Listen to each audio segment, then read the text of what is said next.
Hello friends, आज के इस वीडियो में सबसे पहले मैं आप सभी का बहुत बहुत स्वागत करता हूं। आज के इस वीडियो में हम लोग ये चर्चा करेंगे कि राजस्थान में सामान्यतः देखा जाता है कि 3 स्तर पर स्कूल शिक्षक भर्ती की जाती है, जिसमें एक ग्रेड 3 टीचर होता है, एक ग्रेड 2 टीचर होता है और एक हमारे लिए स्कूल लेक्चरर या स्कूल व्याख्याता परीक्षा होती है। इसमें जो सीनियर टीचर या ग्रेड 2 टीचर जिसे हम लोग बोलते हैं, उस भर्ती परीक्षा में 2 पेपर लिए जाते हैं, जिसमें से एक पेपर आपका चुनिंदा विषय का रहता है और दूसरा पेपर सामान्य अध्ययन या फिर जनरल नॉलेज का होता है, जिसमें आपसे 100 क्वेश्चन पूछे जाते हैं और हर क्वेश्चन के 2 नंबर यानी कि 200 मार्क्स का टोटल पेपर होता है।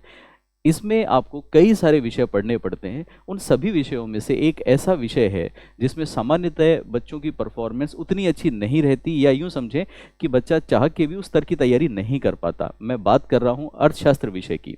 आज हम लोग चर्चा करेंगे कि जीके के पेपर में अर्थशास्त्र विषय में क्या विषय सामग्री है, क्या उसका सिलेबस है और किस तरह से उसकी तैयारी करनी चाहिए, सो दैट कि हम लोग वहाँ पे अच्छे नंबर हासिल कर सकें। शुरू करने से पहले मैं आपको ये ज़रूर बताना चाहूँगा कि बच्चों के मन में एक ज़रूर एक्साइटमेंट रहता है कि हमें ये तो पता चले कि जीके के पेपर में इस पर्टिकुलर पोर्शन का यानी कि अर्थशास्त्र का वेटेज कितना है, इसका भार कितना है। देखिए, जब जीके का पेपर बनाया गया तो उसमें बाकी विषयों के साथ में अर्थशास्त्र को रखा गया है, लेकिन किसी भी विषय विशेष के लिए अलग से मार्क्स का एलोकेशन या फिर आवंटन नहीं किया गया है। तो इसका मतलब ये हुआ कि कभी किसी पोर्शन के क्वेश्चन कुछ ज़्यादा और किसी के कुछ कम आ सकते हैं, लेकिन अगर हम पुराने पेपर उठा के देखें तो अर्थशास्त्र के विषय में जितने भी टॉपिक्स आपके सिलेबस में जोड़े गए हैं, हर टॉपिक से एक प्रश्न जरूर पूछा जाता है। और आज इस कंपटीशन के ज़माने में एक एक नंबर की लड़ाई है और एक एक नंबर से आप परीक्षा के अंदर मतलब सेलेक्टेड या फिर नॉट सेलेक्टेड हो सकते हो, आप मेरिट में आ सकते हो। तो एक एक नंबर जोड़ना होता है। अर्थशास्त्र हमेशा बच्चों के नंबर अभी तक कटवाता था, दिलाता नहीं था। आज से हम प्रयास करेंगे कि अर्थशास्त्र के विषय में आपका एक भी प्रश्न गलत ना हो। आइए शुरू करते हैं। सबसे पहले हम देखते हैं कि आरपीएससी जो हमें सिलेबस बताता है वो सिलेबस क्या है। तो एक एक बिंदु को लेके चलेंगे और फिर मैं आपको उसको डिटेल में समझाने की कोशिश करूंगा।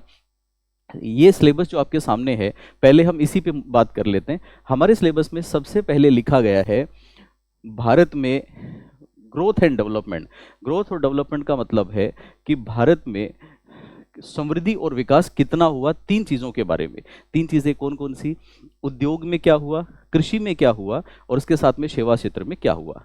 जो आप में से अर्थशास्त्र विषय के विद्यार्थी हैं या किसी कंपटीशन के लिए अर्थशास्त्र की तैयारी आपने की है, तो आप सभी लोग जानते हैं कि किसी भी देश की नेशनल इनकम या राष्ट्रीय आय को बनाने के लिए, राष्ट्रीय आय में सहयोग देने के लिए 3 बड़े या 3 मेजर सेक्टर होते हैं, कृषि, उद्योग और सेवा, जिनको हम लोग primary sector, secondary sector, tertiary sector भी बोलते हैं। हमें ये पढ़ना होता है इस टॉपिक के अंतर्गत कि इन तीनों क्षेत्रों के अंदर देश में क्या चल रहा है। दूसरा, इसके साथ साथ जब हम ये चाहते हैं कि यहाँ से एक भी नंबर ना कटे, क्योंकि कई बच्चे इस टॉपिक को बेसिक या आउटडेटेड टॉपिक समझ के गलती कर देते हैं। इस टॉपिक में अगर आपको अच्छी तैयारी करनी हो तो वो किस तरह से करना पड़ेगा, तो आइए वहीं से शुरू करते हैं। आपके सामने हेडिंग लिखी हुई है, लेकिन मैं इस हेडिंग को थोड़ा सा यहाँ पे चेंज करता हूँ। हमें पढ़ना क्या है? हम लोगों को पढ़ना है ग्रोथ एंड डेवलपमेंट। तो 2 चीज़ें पढ़नी है, कितनी समृद्धि हुई और कितना विकास हुआ। जब हम लोग अर्थशास्त्र पढ़ेंगे तो सबसे पहले तो मैं आपको इन 2 मुद्दों पे ही क्लैरिटी देने की कोशिश करूंगा कि ग्रोथ और डेवलपमेंट जो सामान्यतः एक जैसे शब्द दिख रहे हैं, क्या दोनों सेम है? नहीं, ये दोनों सेम नहीं है, इनमें काफ़ी अंतर होता है। जब हम ग्रोथ की बात करते हैं तो उसका मीनिंग देखने में एक लग रहा है नहीं। ग्रोथ का मीनिंग होता है कि हम लोग चीज़ों को आंकड़ों की फॉर्म में देखते हैं। जैसे एग्जाम्पल के लिए मान लीजिए, मैं इसको दूसरे एग्जाम्पल से आपको अर्थशास्त्र बाहर आके समझाता हूँ। मान लीजिए कि किसी बच्चे के नंबर पिछली बार 80% आए और अब की बार नंबर आए हैं 95%। तो अगर मैं आंकड़ों से देखूंगा तो उसके 15% नंबर ज़्यादा दिख रहे हैं और आंकड़े बता रहे हैं कि उस बच्चे के प्रदर्शन में सुधार हुआ है। लेकिन ज़रूरी नहीं है कि ये 15% नंबर बढ़ने से उस बच्चे का इंटेलेक्चुअल लेवल, उसका मानसिक स्तर, उसकी बुद्धिमत्ता का भी विकास हुआ हो। तो 2 बातें अलग अलग है। ठीक ऐसे ही जब देश की अर्थव्यवस्था में परिवर्तन आते हैं तो हम उनको भी 2 तरह से देखते हैं। कभी कभी सिर्फ मात्राओं में परिवर्तन होता है कि देश की राष्ट्रीय आय 200 करोड़ से बढ़ के 300 करोड़ हो गई, लेकिन साथ में हम ये देखते हैं कि क्या इस आर्थिक विकास का फायदा देश की जनता तक पहुंचा। हमारे देश का गरीब नागरिक जो पहले बदहाली की जिंदगी जी रहा था, उसको बेसिक सुविधाओं का अभाव था, क्या उसको वो मिली या नहीं मिली। तो इस तरह से इसको देखना पड़ता है। क्योंकि अभी हम सिलेबस डिस्कशन कर रहे हैं इसलिए मैं इसमें बहुत ज़्यादा नहीं जाऊँगा। तो 2 चीज़ें अलग अलग हमें देखनी है, ग्रोथ भी और डेवलपमेंट भी। अब ये ग्रोथ और डेवलपमेंट हम 3 जगह देखेंगे। 3 जगह कौन कौन सी? एक हो गई आपकी एग्रीकल्चर या कृषि, दूसरा हम लोग देखेंगे उद्योग या फिर इंडस्ट्री, और तीसरी चीज़ हम लोग साथ में लेके चलेंगे सेवा क्षेत्र या सर्विस सेक्टर। अब इसकी समग्र तैयारी कैसे करें, इस तरह की तैयारी कैसे करें कि एक भी नंबर ना कटे, क्या क्या चीज़ें इसमें पढ़ें। तो मैं हमेशा ये कहता हूँ कि अर्थशास्त्र में जब आपको अच्छे नंबर लाने हो इस प्रकार के टॉपिक में, तो आपको इसे 3 स्तर पे पढ़ना पड़ता है। 3 स्तर कौन कौन से? पहला हमें पढ़ना पड़ता है इसका भूतकाल, यानी कि इसका पास्ट। भूतकाल के साथ हमें दूसरी चीज़ देखनी पड़ती है इसका वर्तमान, कि आज क्या है। और तीसरी चीज़ हमें देखना पड़ता है इसका भविष्य, यानी कि इसका कंप्लीट स्टडी करना है। अब भूतकाल में क्या पढ़ लें, वर्तमान में क्या पढ़ें, तो उस मुद्दे पे बात करते हैं। जब हमें बात करनी होती है पास्ट की, तो सबसे पहले मुझे ये पता होना चाहिए कि जब मेरा देश आज़ाद हुआ यानी कि 1947 में, तो 1947 में आज़ादी के समय, इंडिपेंडेंस के टाइम पे हमारे देश में स्थिति क्या थी। तब कृषि के क्या हालात थे, तब उद्योगों के क्या हालात थे, तब सेवाओं के क्या हालात थे, ये चीज़ें हमें पढ़नी है। फिर 1947 के बाद हमें देखना है कि जो पिछले दशक गए, उन दशकों में क्या सुधार हुआ, उन दशकों के अंदर क्या क्या काम हुए, कृषि में परिवर्तन आया क्या, सेवा क्षेत्र में क्या परिवर्तन आया, कौन सा क्षेत्र आगे अचानक से चला गया, कौन सा पीछे रह गया, किन कारणों से रह गया। उसके बाद हम स्पेशली देखते हैं पिछला वर्ष, यानी कि अगर हम 24-25 में पढ़ रहे हैं तो हमें पिछला वर्ष यानी कि 23-24 ज़रूर पढ़ना पड़ता है कि पिछले वर्ष में क्या हुआ। ये बात हो गई भूतकाल की। भूतकाल के बाद हम आ जाते हैं वर्तमान में। जैसे मान लीजिए कि वर्तमान वर्ष 24-25 है, तो हमें देखना होता है कि 24-25 में अब उद्योग की, कृषि की, इनकी स्थिति क्या है। राष्ट्रीय आय में ये पहले कितना कंट्रीब्यूट कर रहे थे, अब कितना कंट्रीब्यूट कर रहे हैं, बढ़े हैं या घटे हैं, या फिर इनमें बढ़ने की प्रवृत्ति है या नहीं, आंकड़ों में बढ़ रहे हैं या प्रतिशत में भी बढ़ रहे हैं। ये सारी चीज़ें हम लोगों को देखनी पड़ती है। अब जब हम ये पढ़ रहे होते हैं तो इसी के साथ हमें यहीं पे जोड़ के एक चीज़ और पढ़नी पड़ती है कि पिछले दशकों में जो काम हुआ या आज़ादी से अब तक जो काम हुआ, उसके बारे में हमें देखना होता है कि उस समय क्या क्या समस्याएं हमारे सामने आई। मतलब उद्योगों में क्या समस्याएं थी, कृषि में क्या समस्याएं थी, सेवा क्षेत्र में क्या समस्याएं थी, पहले ये छोटा क्यों था, क्यों नहीं बढ़ पाया, जितना बढ़ना था उतना बढ़ा या उससे कम रह गया। ये सब समस्याएं हमें पढ़नी होती हैं। अगर हम समस्याएं पढ़ते हैं तो डेफिनेटली हमारी सरकार ने कुछ ना कुछ काम भी किए होंगे। सरकार ने जो काम किए उनको भी हमें पढ़ना पड़ता है, जिसको मैं गवर्नमेंट इनिशिएटिव या सरकारी प्रयासों का नाम दे देता हूँ। तो हमें ये सब पढ़ना होता है कि सरकार ने इन वर्षों में क्या प्रयास किए। ठीक ऐसे ही अगर पुराने समय में समस्याएं थी तो सरकारी प्रयासों से कुछ दूर हो गई होंगी। अगर कुछ दूर हो गई तो कुछ समस्याएं ऐसी भी होंगी जो आज भी खड़ी हैं। और अगर वो समस्याएं आज भी खड़ी हैं तो हमें पढ़ना पड़ता है कि वर्तमान में जो समस्याएं हैं वो कौन कौन सी अभी भी विद्यमान है, एग्जिस्टिंग प्रॉब्लम्स कौन कौन सी हैं, ये सब हमें पढ़ना पड़ता है। और इसके साथ बात करनी पड़ती है भविष्य की। जब भविष्य की बात करेंगे तो हमें वहाँ पे ये पढ़ लेना होता है कि आगे का रास्ता क्या है। मतलब जहाँ से चले और यहाँ आके पहुँच गए, अब आगे क्या, आगे और क्या सुधार किए जा सकते हैं, आगे क्या इस क्षेत्र का और बढ़ने का विकल्प है, या इस क्षेत्र में सैचुरेशन आ चुका है, मतलब पूर्ण अचीवमेंट जो कर सकते थे वो कर लिया। ये सारी चीज़ें हमें पढ़नी पड़ती है। अब आपको यहाँ देख के ये समझ में आ गया होगा कि क्यों बच्चों के नंबर नहीं आते, क्योंकि समग्र स्टडी करने की बजाय क्लास में बच्चे नॉर्मली दो चीज़ों पे फोकस करते हैं, कृषि क्षेत्र की समस्याएं और समाधान। नहीं, उससे बात नहीं बनने वाली है। आप देखेंगे तो मैंने इसको एक होल पिक्चर आपके सामने रखी कि ये सारी चीज़ें पढ़नी है, इसमें बहुत कुछ पढ़ना पड़ता है। इसके साथ साथ हमें इस कॉन्सेप्ट की, इस पूरे टॉपिक की अच्छी समझ होनी चाहिए। और अच्छी समझ तभी पूरी होगी जब हम इसको डाटा से यानी कि आंकड़ों से समृद्ध करेंगे। अगर आंकड़ों से नहीं जोड़ेंगे तो फिर हमारे नंबर आना इसमें चुनौतीपूर्ण होगा। और आप जानते हैं कि एक एक नंबर के लिए लड़ना है तो आंकड़े भी हमें सटीक करने पड़ेंगे।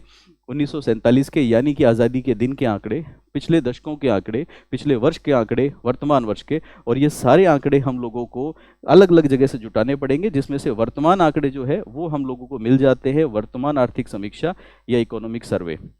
यहाँ पे जो इकोनॉमिक सर्वे है ये राजस्थान वाला नहीं है, मैं भारत का इकोनॉमिक सर्वे की बात कर रहा हूँ। तो इंडियन इकोनॉमिक सर्वे भी हमें पढ़ना पड़ता है। अब इंडियन इकोनॉमिक सर्वे पूरा नहीं पढ़ना, उसमें से सेलेक्टेड पार्ट हमें हमारे टॉपिक के लिए पढ़ना पड़ता है, जो मैं आपको क्लास के साथ में बताऊंगा। तो ये जो मैंने आपको समझाया ये आपके सिलेबस का पहला हिस्सा है, जिसके अंदर 3 टॉपिक आ गए, कृषि, उद्योग और सेवा। इसके बाद अगर हम आगे चलें तो इसके बाद तीसरा जो हमारा टॉपिक, अगला जो टॉपिक है वो है भारत में फॉरेन ट्रेड यानी कि विदेशी व्यापार। फॉरेन ट्रेड में हम लोगों को कैसे पढ़ना है, आइए उसको भी देखते हैं। जब हम लोग विदेशी व्यापार की बात करते हैं तो विदेशी व्यापार में हमें सबसे पहले विदेशी व्यापार के बारे में समझना होता है कि किसी भी देश में विदेशी व्यापार क्या होता है, विदेशी व्यापार की इंपॉर्टेंस क्या है किसी देश के लिए, भारत में विदेशी व्यापार की स्थिति क्या है, भारत में विदेशी व्यापार पड़ोसी देशों की तुलना में कैसा चल रहा है, भारत में विदेशी व्यापार जितना होना चाहिए उस स्थिति पे है या नहीं है, ये सब चीज़ें हमें पढ़नी पड़ती है। जब हम ये सारी चीज़ें पढ़ते हैं तो इससे जुड़े हुए कुछ कॉन्सेप्ट जैसे एक टॉपिक है जिसका नाम है भुगतान संतुलन। तो हमें भुगतान संतुलन का पूरा टॉपिक पढ़ना पड़ता है। भुगतान संतुलन के साथ साथ हम लोगों को विदेशी मुद्रा के बारे में जो भी नॉलेज है वो सारी नॉलेज गेन करनी पड़ती है। दोनों एक ही बात है, लेकिन विदेशी मुद्रा के बारे में हमें वो सारा जो नॉलेज है वो गेन करना पड़ता है।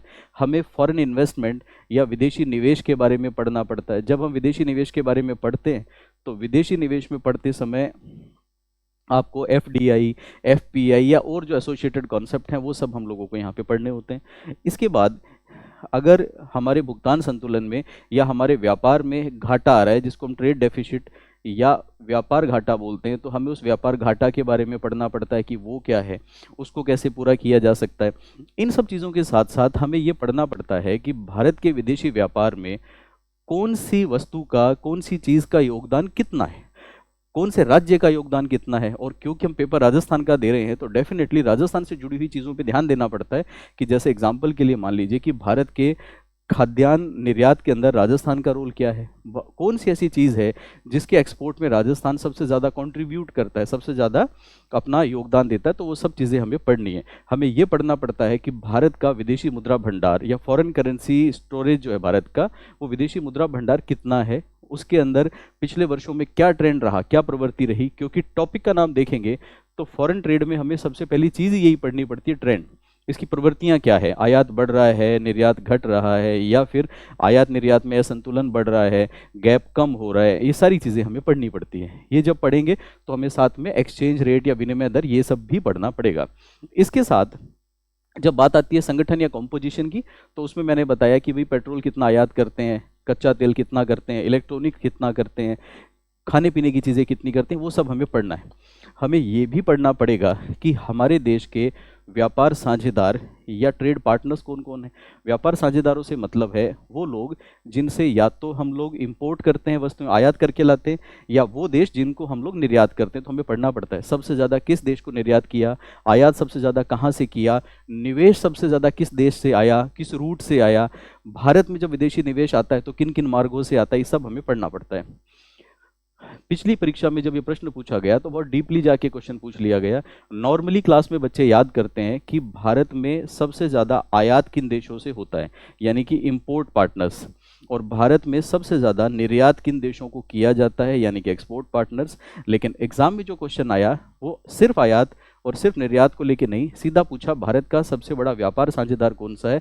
व्यापार साझेदार बड़ा कौन सा होगा जिसके अंदर हम दोनों बिजनेसेस को कंबाइन करके देखेंगे। मैक्सिमम बच्चों ने इस क्वेश्चन को छोड़ दिया क्योंकि क्लास में कभी पढ़ा ही नहीं, और आंसर बहुत सिंपल था इसका। मतलब ये क्वेश्चन गलत होने वाले हैं नहीं, लेकिन बस इसी वजह से गलत हो जाते हैं क्योंकि बहुत सारी चीज़ों को सटीकता से हमें पढ़ना होता है। तो ये हमारे सिलेबस की एक पूरी पिक्चर है जो मैंने आपके सामने रखी। अब अहम सवाल आता है कि क्या इस विषय में, अर्थशास्त्र में, अच्छे नंबर लाए जा सकते हैं।